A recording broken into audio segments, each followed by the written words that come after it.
जय हिंद साथियों, DN education अड्डा में आपका स्वागत है। आइए आज देखते हैं सौरमंडल का दूसरा भाग। आप उससे संबंधित जितना भी ऑब्जेक्टिव प्रश्न लिए हैं हम एक एक करके देखेंगे और जानेंगे। आइए, इससे पहले एक हम पार्ट बना चुके हैं जिसमें 1 से लेकर 30 तक प्रश्न है और दूसरे में है 31 से। शुरू करते हैं, देखते हैं कहाँ तक जाता है। तो पहला प्रश्न होगा, मध्य रात्रि का सूर्य किस क्षेत्र में दिखाई देता है?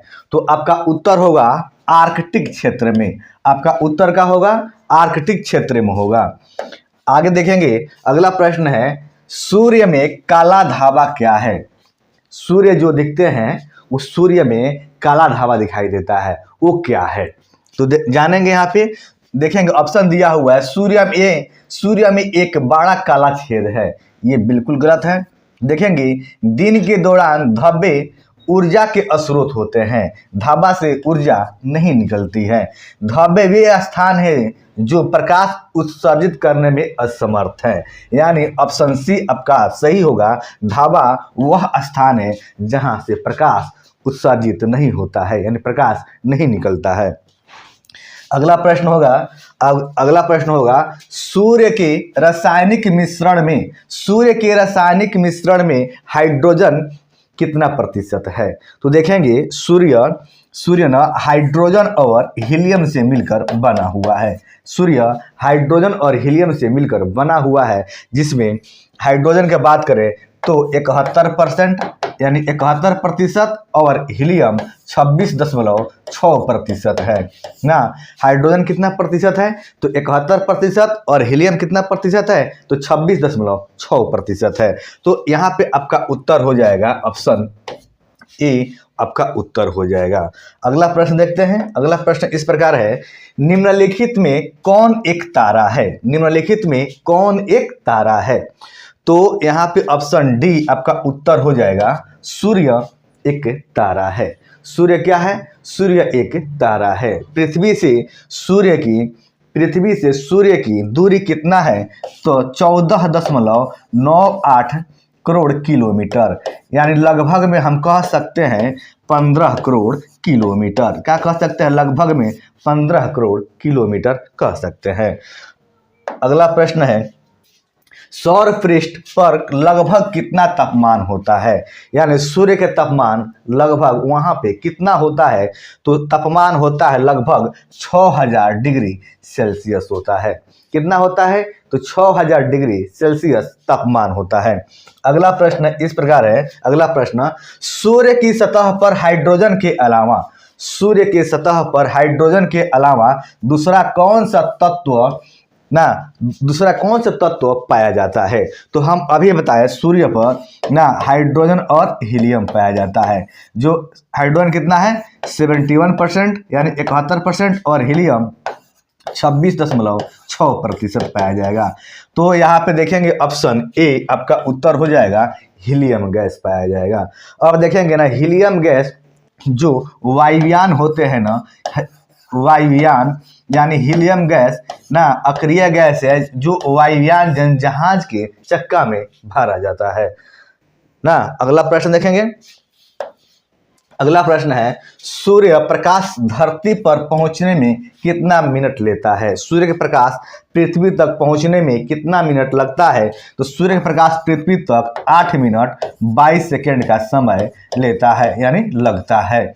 तो देखेंगे 8 मिनट 22 सेकेंड, लेकिन ऑप्शन में नहीं है। 8 मिनट 3 सेकेंड दिया हुआ है, तो ऑप्शन यही लगाएंगे। लेकिन 8 मिनट 22 सेकेंड लगभग होता है, और लगभग में आप कह सकते हैं 500 सेकेंड। लगभग में कितना कह सकते हैं? 500 सेकेंड, क्योंकि 1 मिनट में कितना? 60 सेकेंड, 8 हो गया तो 8 सेकेंड 48, इतना 480, अब 22 यानी 502, यानी कह सकते हैं कि हम 500 सेकेंड। बात करें ना कि यहाँ पे सूर्य के प्रकाश पृथ्वी तक पहुंचने में कितना? आपको 8 मिनट 3 सेकेंड इसमें दिया हुआ है। अब देखेंगे, सूर्य के सबसे पास कौन सा ग्रह है?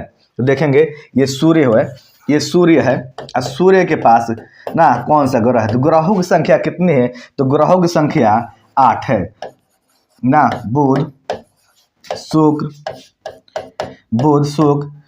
बुध शुक्र पृथ्वी, पृथ्वी मंगल बृहस्पति, बृहस्पति शनि, शनि अरुण और क्या होगा, वरुण होगा। देखेंगे ना, देखेंगे यहाँ पे ग्रहों की संख्या कितनी है, तो ग्रहों की संख्या 8 है। ग्रहों की संख्या कितनी है, तो 8 है। 1 बुध, 2 शुक्र, 3 पृथ्वी, 4 मंगल, 5 बृहस्पति, 6 शनि, 7 अरुण और 8 वरुण। ना ग्रहों की संख्या कितनी हो गई, 8 हो गई। अब कह रहा है ना सूर्य के समीप, तो सूर्य के पास देखें कौन सी ग्रह है, तो बुध ग्रह। आपका आंसर क्या होगा, ऑप्शन ए आपका बुध ग्रह आंसर हो जाएगा। अगला प्रश्न है, बुध नक्षत्र में एक वर्ष में कितने दिनों की संख्या होती है। यानी बुध ग्रह ना, बुध ग्रह अपने अक्ष पर ना 88 दिनों में ना चक्कर लगाती है। यानी यहाँ पर हो जाएगा एक वर्ष में दिनों की संख्या 88 हो जाएगा। अगला प्रश्न देखेंगे। अगला प्रश्न है, किस ग्रह में चंद्रमा की तरह कलाएं देखने को मिलती है। किस ग्रह पर चंद्रमा की तरह कलाएं होती हैं या देखने को मिलती है, तो आपका उत्तर हो जाएगा ऑप्शन बी। आपका उत्तर क्या होगा, ऑप्शन बी बुध ग्रह आपका उत्तर हो जाएगा। अगला प्रश्न है, अगला प्रश्न इस प्रकार है। अगला प्रश्न, निम्नलिखित में कौन से ग्रहों के चारों ओर घूमने वाले उपग्रह नहीं है। यानी कह सकते हैं किस ग्रह के उपग्रह नहीं है, तो मात्र 2 ही ग्रह हैं जो है ना, बुध और शुक्र, जिनका एक भी ग्रह नहीं है। क्या, बुध और शुक्र मात्र एक ऐसा 2 ही ग्रह है जिनका कोई उपग्रह नहीं है। अगला प्रश्न है, अगला प्रश्न है, निम्नलिखित में कौन सा ग्रह सूर्य का चक्कर सबसे कम समय में लगाता है। तो आपका उत्तर होगा बुध। कितने दिनों में, तो 88 दिन में चक्कर लगाता है ना।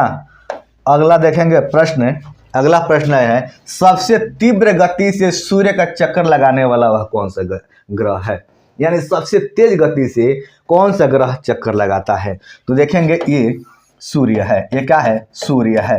क्या है, ये सन हो गया। और सन के चारों ओर चक्कर लगाएंगे तो जो ग्रह, ध्यान से समझेंगे, जो ग्रह जितना नज़दीक होगा सूर्य का ना, जो ग्रह सूर्य के जितना नज़दीक होगा उतना ही जल्दी चक्कर लगाएगा, और जो ग्रह सूर्य से जितना दूर पर होगा उतना ही देरी से चक्कर लगाएगा। तो सबसे पहले कौन लगाएगा, बुध, सबसे बाद में कौन लगाएगा, तो वरुण ना। यानी सबसे पहला है सूर्य से नज़दीक में है तो आपका बुध ग्रह है, और सबसे बाद में है तो कौन सा ग्रह है, तो वरुण ग्रह है। तो यहाँ पर आपका उत्तर होगा सबसे तीव्र गति से सूर्य का चक्कर लगाने वाला ग्रह है तो वह बुध। कितने दिनों में, तो 88 दिनों में। क्या हो जाएगा उत्तर आपका, 88 दिन। यानी आपका उत्तर ए ऑप्शन बुध हो जाएगा। आगे देखेंगे प्रश्न, निम्नलिखित में किस ग्रह की परिभ्रमण गति सबसे अधिक है। किस ग्रह का परिभ्रमण गति सबसे अधिक होगा, तो बुध का ही है, क्योंकि सूर्य के समीप भी है और 88 दिनों में वह परिभ्रमण कर लेता है। अगला प्रश्न है, निम्नलिखित में किस ग्रह का अक्षीय झुकाव सबसे अधिक है। निम्नलिखित में किस ग्रह का अक्षीय झुकाव सबसे अधिक है, तो आपका उत्तर होगा बुध का अक्षीय झुकाव सबसे अधिक है ना। आगे देखेंगे। अगला प्रश्न है, चंद्रमा के सदृश दिखाई देने वाला ग्रह, चंद्रमा के सदृश दिखाई देने वाला ग्रह कौन सा है, तो ऑप्शन ए आपका बुध ग्रह होगा। कौन होगा, ऑप्शन ए बुध ग्रह चंद्रमा के समान दिखाई देने वाला ग्रह है, बुध ग्रह। अगला प्रश्न है, सौरमंडल का कौन सा ग्रह लगभग पृथ्वी जितना बड़ा है। सौरमंडल का कौन सा ग्रह लगभग पृथ्वी जितना बड़ा है, तो आपका शुक्र होगा। शुक्र ग्रह पृथ्वी के जितना बड़ा है। शुक्र ग्रह ना क्या है, पृथ्वी को, शुक्र ग्रह को बोला जाता है पृथ्वी को भगनी, पृथ्वी को बहन ना बोला जाता है। किसको, शुक्र ग्रह को। अगला प्रश्न देखेंगे। अगला प्रश्न, निम्नलिखित में किस ग्रह को पृथ्वी की बहन कहा जाता है, तो आपको अभी बताएं पृथ्वी की बहन शुक्र ग्रह को कहा जाता है।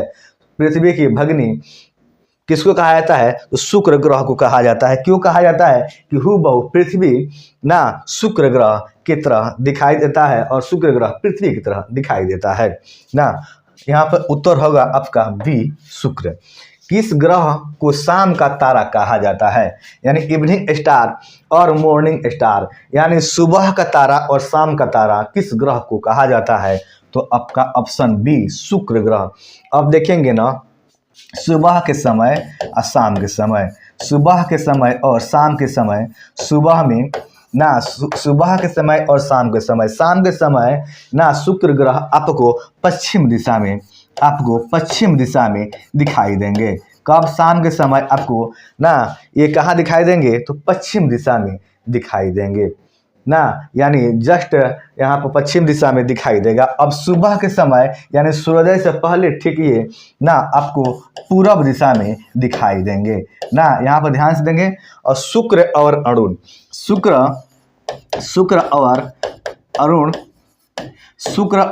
ग्रह पर ना सूर्योदय आपको कहाँ पर होता है? तो पश्चिम दिशा में होता है। कहाँ पे होता है? तो पश्चिम दिशा में सूर्योदय होता है। क्यों होता है? क्योंकि पृथ्वी है ना, पृथ्वी और सभी ग्रह पश्चिम से पूर्व की दिशा में चक्कर लगाते हैं, जबकि ये दोनों ग्रह शुक्र और अरुण ये पूरब से पश्चिम की ओर चक्कर लगाते हैं ना। आपको यहाँ उत्तर क्या हो जाएगा? ऑप्शन बी आपका उत्तर हो जाएगा। अगला प्रश्न देखेंगे। अगला प्रश्न है सबसे चमकीला ग्रह कौन सा है? तो सबसे चमकीला ग्रह है आपका ऑप्शन सी, आपका उत्तर हो जाएगा शुक्र ग्रह। सबसे चमकीला ग्रह क्यों है? सबसे चमकीला ग्रह क्यों है? देखेंगे यहाँ पे ये सूर्य है। सूर्य से नजदीक कौन सा ग्रह है? ये सूर्य है। ये क्या है? सूर्य है। सबसे नजदीक ग्रह कौन सा है? तो यहाँ पे ये बुध है। बुध के बाद क्या है? बुध के बाद क्या है? बुध शुक्र है। क्या है? शुक्र है। यहाँ पे वायुमंडल नहीं है। बुध पर क्या है? वायुमंडल नहीं है। और शुक्र पर ना आपको देखेंगे कार्बन डाइऑक्साइड की मात्रा लगभग 96.6%, यानी 96.6% कार्बन डाइऑक्साइड की मात्रा है ना। अब क्या होगा? आके सूर्य का प्रकाश यहाँ पे क्या है? सबसे नजदीक पड़ता है। नजदीक पड़ने के कारण क्या होगा? आके ऑब्जर्व करके परावर्तित हो जाता है। अब परावर्तित होने के कारण क्या होता है? जब प्रकाश परावर्तित होगा तभी तो चमकेगा ना। जब प्रकाश परावर्तित होता है तो चमकना शुरू कर देता है। इसीलिए ना सबसे चमकीला ग्रह सूर्य को कहा जाता है। अगला प्रश्न है। अगला प्रश्न देखेंगे। अगला प्रश्न है सूर्य तथा पृथ्वी के निकटतम ग्रह कौन से हैं? सूर्य के निकटतम ग्रह कौन से हैं? सूर्य के निकटतम अभी बताए ना, बुध है ना। बुध और पृथ्वी, यहाँ पे पृथ्वी के निकटतम ग्रह कौन होंगे? तो शुक्र होंगे। क्या होंगे? शुक्र होंगे। तो ऑप्शन एक देखेंगे बुध, सूर्य बुध, यहाँ बुध दिया, चलिए बुध और यहाँ पे शुक्र, बुध शुक्र, ऑप्शन ए आपका उत्तर हो जाएगा ना। अगला प्रश्न है यूरोपवासी किस ग्रह को पूजा देवी के रूप में करते हैं? यूरोपवासी परी समझ करके शुक्र ग्रह को पूजा करते हैं देवी के रूप में ना, शुक्र ग्रह को पूजा करते हैं। अगला प्रश्न है सौरमंडल का सर्वाधिक गर्म ग्रह कौन सा है? सौरमंडल का ना सबसे गर्म ग्रह कौन है?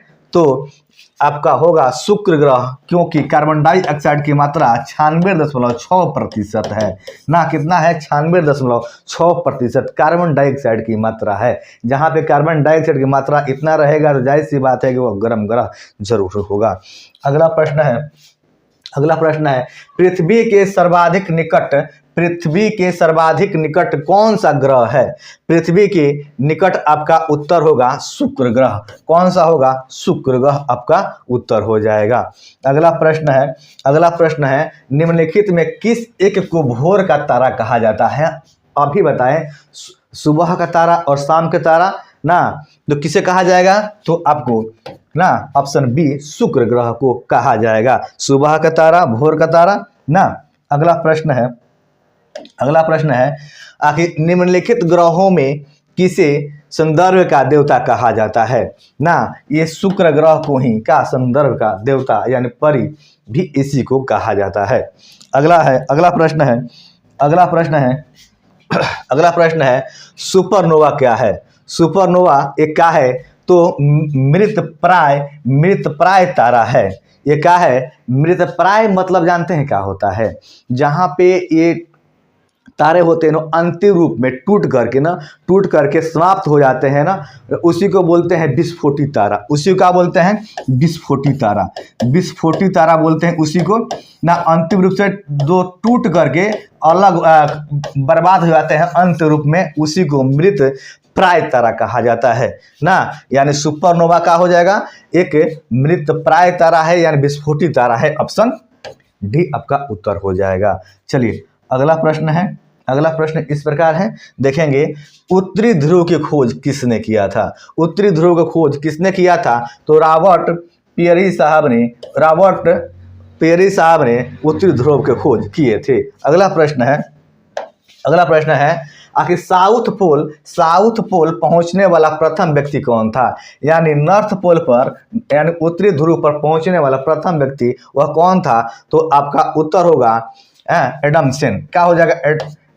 एडमसन हो जाएंगे। ऑप्शन डी आपका उत्तर होगा। अगला प्रश्न इस प्रकार है, पृथ्वी के सबसे निकटतम खगोलीय पिंड, यानी पृथ्वी की सबसे निकटतम खगोलीय पिंड होगा आपका ऑप्शन बी चंद्रमा हो जाएगा। कितना हो जाएगा? चंद्रमा हो जाएगा। ऑप्शन बी आपका उत्तर हो जाएगा। अगला प्रश्न है, पृथ्वी की आकृति सर्वोत्तम ढंग से किस शब्द से स्पष्ट की जा सकती है? पृथ्वी की आकृति सर्वोत्तम ढंग से किस शब्द से स्पष्ट की जा सकती है? तो यहाँ पर देखेंगे ना, आखिर लंबवत का है, लंबवत गोलार्ध है। लंबवत पृथ्वी की आकृति कैसा है? तो लंबवत गोलार्ध है। ऑप्शन डी आपका उत्तर हो जाएगा। अगला प्रश्न है आखिर पृथ्वी सूर्य के परितः अपने कक्ष में लगभग किस गति से चक्कर लगाती है? पृथ्वी सूर्य के परितः अपने कक्षा में लगभग किस गति से चक्कर लगाती है? तो 1 डिग्री प्रतिदिन चक्कर लगाती है। अगला देखेंगे, सूर्य के चारों ओर पृथ्वी की परिभ्रमण चाल वर्ष भर एक समान रहती है। गलत है ना। ऑप्शन बी अधिकतम होती है जब पृथ्वी सूर्य के निकटतम होता है। ऑप्शन बी आपका उत्तर होगा। अधिकतम होती है जब पृथ्वी का होता है? सूर्य के निकटतम होता है। ऑप्शन बी आपका उत्तर हो जाएगा। अगला प्रश्न देखेंगे। जिनको मैथ पढ़ना है हमारे चैनल से जुड़ सकते हैं और निःशुल्क में आप मैथ आसानी से पढ़ सकते हैं। अगला देखेंगे, पृथ्वी के भ्रमण की गति है 27 किलोमीटर प्रति मिनट, यानी 27.8 होता है ना, किलोमीटर प्रति मिनट। कितना होगा? 27.8 ना किलोमीटर प्रति मिनट होता है। चलिए ऑप्शन ए आपका उत्तर हो जाएगा। चलिए अगला प्रश्न इस प्रकार है, भूमध्य रेखा पर पृथ्वी का व्यास कितना होता है? भूमध्य रेखा पर पृथ्वी का व्यास 12,756 किलोमीटर होता है। यहाँ पर दिया हुआ 12,800 लगभग में ना। ऑप्शन यहाँ पे सी आपका सही हो जाएगा। ऑप्शन का हो जाएगा? सी आपका सही हो जाएगा। और ध्रुवीय व्यास होता है 12,714। क्या है? ध्रुवीय व्यास होता है ना, ध्रुवीय व्यास होता है 12,714। दोनों के बीच के अंतर पूछता है हमेशा, दोनों के बीच के अंतर पूछता है। आखिर यहाँ पे भूमध्य रेखा और ध्रुवीय व्यास के बीच के अंतर कितना है? तो 42 किलोमीटर का अंतर आता है। घटा देंगे यहाँ पर कितना हो जाएगा ना, यहाँ पे 42 किलोमीटर का अंतर आता है ना। ये हमेशा पेपर में पूछता है, बहुत बार पूछा हुआ है ना। अगला प्रश्न देखेंगे। अगला प्रश्न है, सूर्य के परिक्रमा के दौरान पृथ्वी सूर्य से अधिकतम दूरी पर किस महीने में होती है? वाह, बहुत अच्छा क्वेश्चन है ये, बीपीएससी लेवल क्वेश्चन है। सूर्य की परिक्रमा के दौरान पृथ्वी सूर्य से अधिकतम दूरी किस महीने में होती है? तो देखेंगे ना, जनवरी देखेंगे। जनवरी माह में सबसे नजदीक होगी। जनवरी माह में क्या होगा? निकट होगा। और आपको जुलाई माह में क्या होगा? सबसे दूर होगा ना। जुलाई माह में क्या होगा? सबसे दूर होगा। तो आपका उत्तर हो जाएगा ऑप्शन बी। आपका उत्तर होगा ऑप्शन बी यानी जुलाई माह ना। अगला प्रश्न है, पृथ्वी की उपसौर यानी पृथ्वी की उपसौर स्थिति किस महीने में होती है? यानी कम दूरी कब महीना में होगी? कौन महीना में? तो जनवरी महीना में होंगी। अगला प्रश्न है तारे पूर्व से पश्चिम में किस कारण ज्यादा दिखते हैं? तारे पूर्व से पश्चिम में किस कारण ज्यादा दिखते हैं? तो पूरा ब्रह्मांड, ऑप्शन दिया हुआ, पूरा ब्रह्मांड पूरब से पश्चिम की ओर घूमता है, ये गलती है। पृथ्वी सूर्य की परिक्रमा कर रही है, पृथ्वी पूरब से पश्चिम की ओर घूम रही है, एक का गलत है। पृथ्वी पश्चिम से पूरब की ओर घूम रही है, जी बिल्कुल बात सही है। पृथ्वी पूरब से पश्चिम की ओर पृथ्वी पश्चिम से पूरब की ओर घूम रही है। आपका ऑप्शन डी आपका उत्तर हो जाएगा। अगला प्रश्न इस प्रकार है, आखिर गुलाब पृथ्वी ध्रुवों पर चपटी होती है। यह इस तथ्य से स्पष्ट सिद्ध होता है कि पृथ्वी का भार ध्रुवों पर सर्वाधिक और विषुवत रेखा पर न्यूनतम होता है। ऑप्शन ए ही आपका उत्तर हो जाएगा, परफेक्ट आपका उत्तर है ना। अगला प्रश्न है इस प्रकार। अगला प्रश्न, पृथ्वी अपने